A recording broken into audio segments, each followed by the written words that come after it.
रामनवमी निमित्त अयोध्येमध्ये श्रीरामांच्या मूर्तीवर सूर्याभिषेक। राम मंदिराचं उद्घाटन झाल्यानंतरची पहिलीच रामनवमी असल्यामुळे भाविकांमध्येही मोठा उत्साह।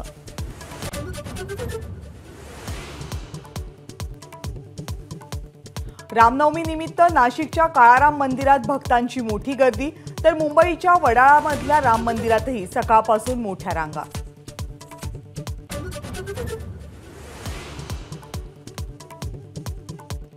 लोकसभा निवडणुकीच्या पहिल्या टप्प्यातील मतदारसंघांमध्ये आज प्रचाराचा शेवटचा दिवस। विदर्भातल्या 5 जिल्ह्यांमध्ये शुक्रवारी पार पडणार मतदान।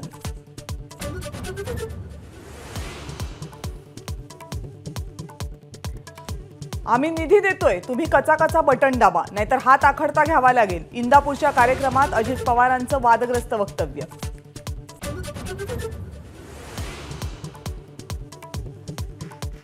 नाशिकची जागा शिवसेनेलाच मिळणार, दीपक केसरकर यांचं वक्तव्य। महायुतीचे प्रमुख नेते उद्या पत्रकार परिषद घेणार अशी ही माहिती।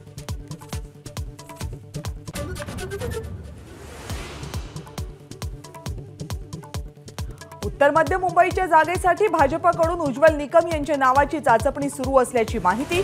आशिष शेलार यांनी नकार दिल्यामुळे भाजप उमेदवाराचा शोध घेत असल्याची चर्चा।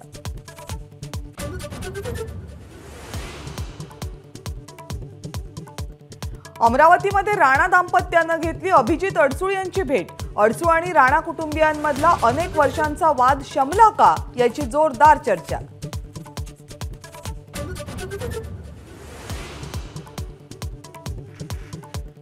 माढा लोकसभा निवडणुकीमध्ये नवा ट्विस्ट, उत्तम जानकर यांनी घेतली शरद पवारांची भेट। 19 एप्रिलला भूमिका जाहीर करणार।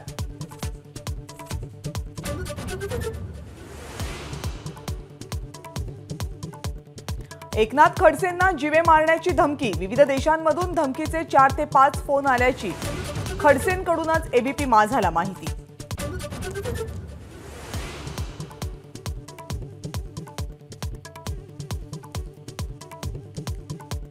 घराबाहेर गोळीबार करण्यामागे सलमानला घाबरवणं हा मुख्य हेतू होता। दोन्ही आरोपींच्या तपासातून जबाबातून क्राईम ब्रांचला मिळाली माहिती। एबीपी माझा, उघडा डोळे बघा नीट।